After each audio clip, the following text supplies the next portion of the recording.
discípulos. A partir de ese momento, conéctate con nosotros para conocer más de nuestra Iglesia Católica. Compartiremos temas de catequesis, formación para laicos, los retos, desafíos en la evangelización del mundo de hoy. Diócesis de Málaga-Suatá, una iglesia que camina, que anuncia y vive el Evangelio. Bienvenidos.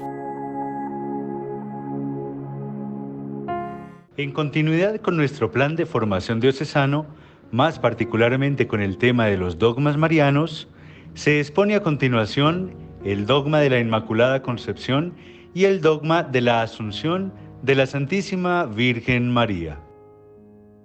Inmaculada Concepción de María. La definición dogmática de la Inmaculada Concepción de María, junto con el dogma de la Asunción de María a los cielos, fueron proclamados directamente por un sumo pontífice, siguiendo la luz del Espíritu Santo en un camino de reflexión teológica y sobre todo viendo la obra salvadora de Dios mediante signos concretos de su acción divina. El dogma de la Inmaculada Concepción y el dogma de la Asunción de María se refieren más directamente a María por sí misma, aunque tienen amplia referencia con Cristo y con la Iglesia. Sin embargo, no muestran a primera vista esta relación. En una sencilla explicación teológica, lo que significa este dogma es exactamente lo siguiente: que la Virgen María, desde el momento que fue concebida ella, es decir, que las dos células que formaron su ser, la del Padre y la de la Madre, fue preservada toda ella del pecado original, de esa mancha de pecado original. A su vez, esto implica que María permanece sin pecado durante toda su vida. María es llamada por los ortodoxos Panagia, es decir, la toda santa. Esta definición dogmática tiene entonces dos aspectos fundamentales. La Virgen María estuvo llena de la gracia de Dios desde su nacimiento. Además, que siempre mantuvo esa gracia. En este estado de gracia, ha de estar en una posición especialmente amada por Dios respecto del resto de la humanidad. María recibe este privilegio de quedar libre de pecado original en vista de su maternidad divina y no por sus propios méritos, sino por los de su Hijo Jesucristo. Fue una gracia de Dios totalmente gratuita, en vista a que ella iba a ser la Virgen, la tierra virgen, que recibiría al Verbo y le daría su propia carne. Ella no podía estar sometida al pecado siendo la Madre del Todo Santo. Fue una cuestión de la justicia de Dios, de su plan de salvación. Él preparó el vientre que iba a recibir de su Hijo. Ella es el primer sagrario puro, inmaculado y santo. Ella es toda santa, inmaculada desde su origen y sigue manteniéndose plenamente en la gracia de Dios para siempre. A nivel bíblico, en realidad no podemos decir que este dogma está afirmado directamente, sin embargo, hay varios indicios que apuntan a él. Siempre en el evangelista Lucas, cuando el ángel llama a María, que charitomene en griego, en su significado la que ha sido favorecida, la llena de gracia, por parte de Dios, la bendita entre todas las mujeres, está indicando un aspecto de suma importancia y que representó ya una reflexión teológica de los primeros cristianos. María recibió gracias especialísimas que le hicieron tener una posición particular entre todas las mujeres de la tierra. La gracia previa que María había recibido y que ella mantuvo por su actitud de apertura a Dios y de no buscar las cosas de la carne, se transforma ahora en una plenitud de gracia, porque Dios se hace presente en María. El Señor está contigo, o el Señor está dentro de ti. Dios llena el ser de María con su Espíritu Santo. El evangelista Juan llama a Cristo, lleno de gracia y de verdad. La santidad que pertenece a Cristo, por su propia naturaleza, es dada a María por gracia. La altamente favorecida por Dios lo ha sido desde antes que el ángel le anunciara. También San Pablo en la carta a los Gálatas afirma que al llegar la plenitud de los tiempos, envió Dios a su Hijo, nacido de mujer, nacido bajo la ley, para rescatar a los que estaban bajo la ley. Esta plenitud de los tiempos indica una profunda reflexión teológica en Pablo que apunta a la plenitud de la gracia. El tiempo está marcado dolorosamente por el pecado desde que Adán y Eva le dieron cabida en el mundo. Pero hay un momento donde ese tiempo se llena de Dios, y es el momento de la encarnación del Verbo. En ese momento hay una plenitud de gracia en la historia humana, y María forma parte de ese momento, con su ser, con su alma, con su cuerpo, con toda su vida y su voluntad. La participación de María en este misterio de Dios implica su participación en la gracia y por lo mismo su ausencia de pecado. También el Apocalipsis muestra un aspecto interesante en este sentido de la lucha contra el pecado. La mujer del capítulo 12, vestida de sol, con la luna a sus pies y rodeada de estrellas, representa por una parte a la Iglesia y por la otra a María. Ella no cae en pecado, aunque el dragón trata de hacerla caer para recuperar su dominio sobre la raza humana. Sin embargo, la enemistad de la mujer con el dragón es definitiva. Así se cumple la profecía del libro del Génesis. Ella es la llena de gracia, la siempre inmaculada Virgen María. En la historia, el sentimiento de la Iglesia desde el comienzo fue de un gran respeto hacia María, envuelta en el misterio de su Hijo. La percepción de la santidad de María estuvo siempre en el corazón del pueblo cristiano, del pueblo creyente. Desde Oriente se fue transmitiendo a Occidente la doctrina de la santidad de María, la toda santa, y al mismo tiempo su celebración litúrgica. Podemos encontrar la referencia a la santidad de María, incluso a su ser inmaculada, en diversas homilías de algunos padres de la Iglesia. Teotegno de Libia, más o menos hacia el siglo VI en Palestina, dice: el Señor reunió por medio de la nube a todos sus santos discípulos y apóstoles en torno a la Inmaculada. Ella nace pura e inmaculada como los querubines. También Antíoco, monje de San Saba, hacia el año 620, en una de sus homilías afirma: nuestro Señor Jesucristo, Hijo de Dios, por su bondad hacia nosotros se dignó de aparecer en el mundo, naciendo de la Santa e Inmaculada Madre de Dios y siempre Virgen María. También está Sofronio de Jerusalén, hacia el 638, cuando atestigua: el Espíritu Santo desciende sobre ti, que eres la Inmaculada, para hacerte más pura y darte la virtud de la fecundidad. El monje benedictino Eadmero de Canterbury, discípulo de San Anselmo, escribió un tratado en defensa de la Inmaculada Concepción, y de ahí se despliega toda una reflexión teológica profunda con teólogos como San Alberto Magno, Santo Tomás de Aquino, San Buenaventura, entre muchos otros.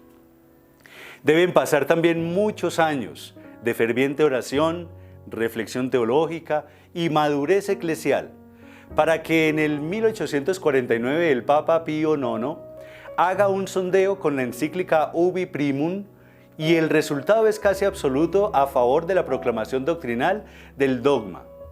De 603 obispos, 546 están a favor de la definición dogmática de la Inmaculada Concepción de María. Por eso, finalmente, el 8 de diciembre de 1854, el Papa Pío IX en la bula Ineffabilis Deus pronuncia la fórmula de la definición dogmática. Declaramos y pronunciamos y definimos que la doctrina por la cual se dice que la Beatísima Virgen María, en el primer instante de su concepción, por gracia singular y privilegio de Dios omnipotente, y en vista de los méritos de Jesucristo, Salvador del género humano, ha sido preservada inmune de toda mancha de la culpa original, es revelada por Dios y por lo tanto debe creerse firme y constantemente por todos los fieles. Asunción de María. El último dogma decretado como tal por nuestra Iglesia Católica es el de la Asunción de María, el cual, aunque está presente en la Iglesia como ciencia cierta desde los primeros siglos, Sin embargo, fue declarado como dogma recientemente. La liturgia ortodoxa celebra la dormición de María. El significado teológico de este dogma es que María toda ella fue llevada al cielo en cuerpo y alma, lo que implica que su cuerpo no se corrompió en la tumba y a su vez ella goza de la plena gloria de Dios junto con su Hijo. María goza de la plenitud de la vida y de la libertad, la llena de gracia, la favorecida de Dios, la Madre de Cristo, siempre virgen. Mantiene su pureza inmaculada desde su origen y llega al final de su vida en la tierra, habiendo cumplido fielmente y heroicamente con la voluntad de Dios. Ella sigue realizando su labor de salvación de diversas maneras, sobre todo intercediendo por nosotros, orando, animándonos al camino de la fe y protegiéndonos en ese mismo camino. Como breve recorrido histórico, encontramos ya en los escritos apócrifos el tema de la Asunción de María. Estos escritos, aunque no están definidos dentro del canon escriturístico, muestran un testimonio fiel de la creencia de los primeros cristianos. Muchos textos nos han llegado de los primeros siglos en griego, siriaco, copto, armeno, unos 60 por lo menos. Todos ellos tienen en común el tema general del fin de la vida de María, su pasaje, es decir, su tránsitus o dormición y su asunción al cielo. Importante relevancia implica que en el siglo VI, el obispo Teotenco de Libia invita a sus fieles a celebrar la fiesta de las fiestas, la Asunción de la Siempre Virgen. En Occidente, el primer testimonio lo tenemos con Gregorio de Tours, quien dice, refiriéndose a María: por segunda vez el Señor se presentó a ellos, ordenó que el santo cuerpo fuese tomado y llevado al paraíso sobre una nube. Habiéndose unido con su alma, exulta ahora junto con los elegidos y goza del bien eterno que no tiene fin. Es así que en adelante San Beda el Venerable, Ambrosio Ruperto y muchos otros desarrollan el tema con argumentos a favor o en contra del dogma. Antes de la aprobación del dogma entre los años 1948-1950, el patrólogo Bertolt Alterner afirma que no existen argumentos suficientes bíblicos, históricos o especulativos para aprobar el dogma de la Asunción. Sin embargo, el profesor Filograssi, en 1949, con un argumento que favoreció la aprobación del dogma, afirmando que esta creencia sobre María forma parte del depositum fidei, es decir, la verdad de María asunta a los cielos está relacionada básicamente con las otras verdades marianas, sobre todo con la maternidad divina de María.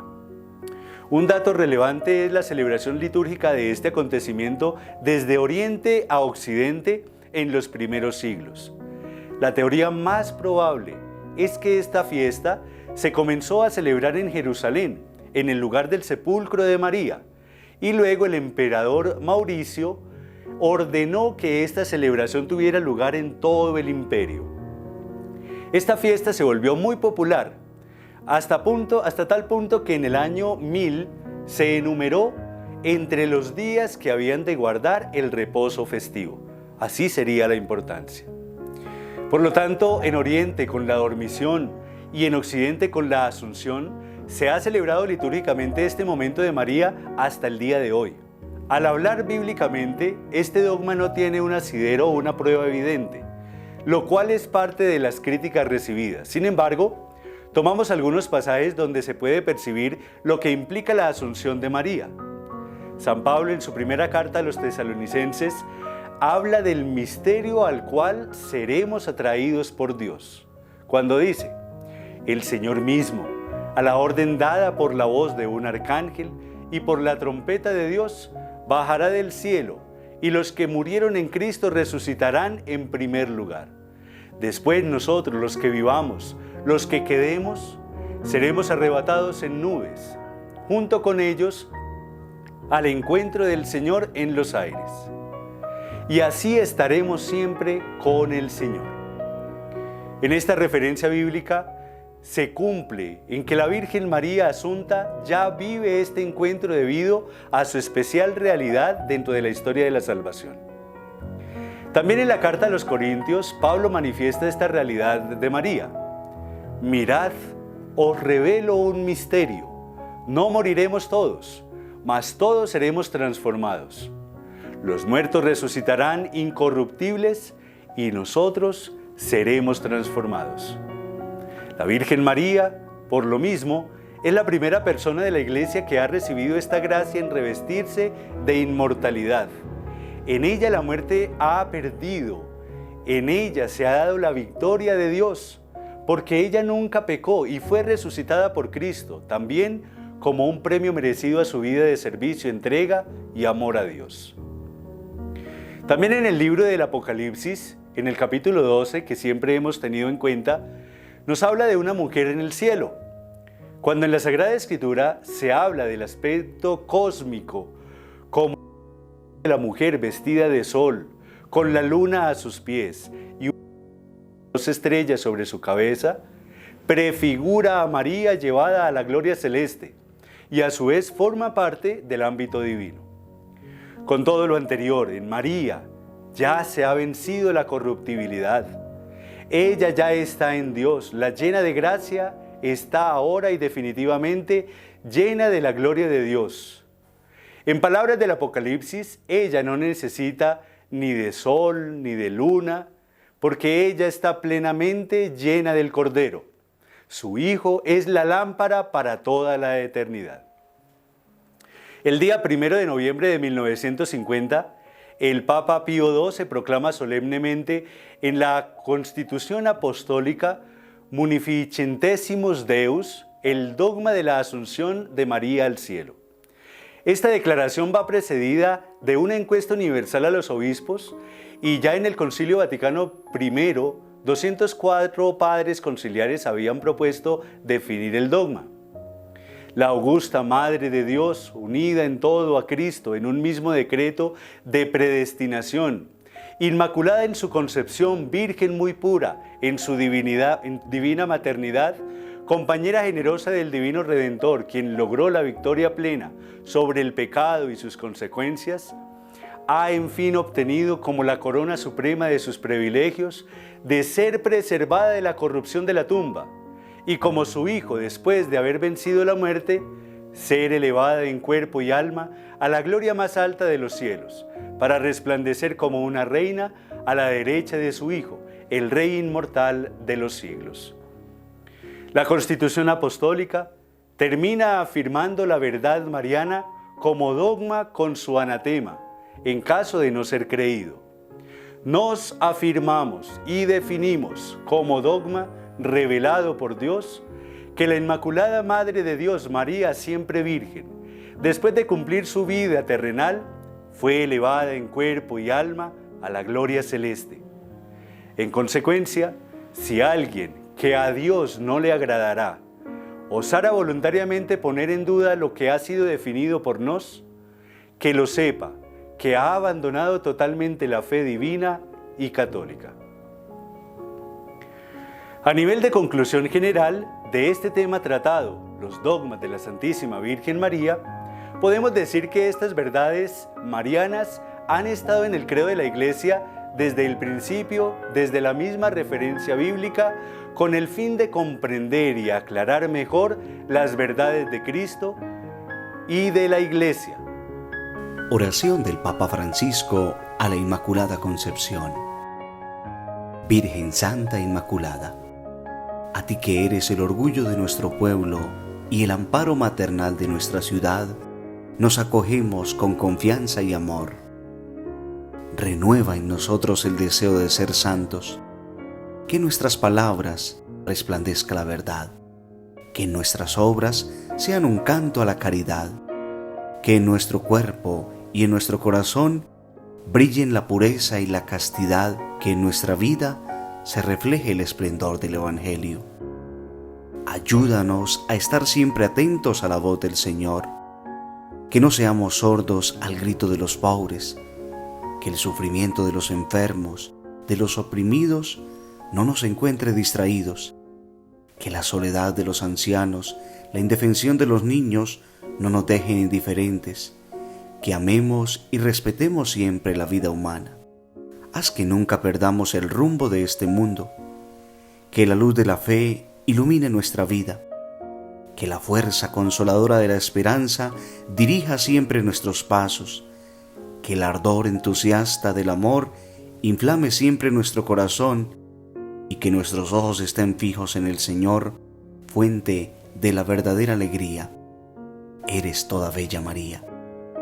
Escucha nuestra oración, atiende nuestra súplica. Que el amor misericordioso de Dios en Jesús nos seduzca.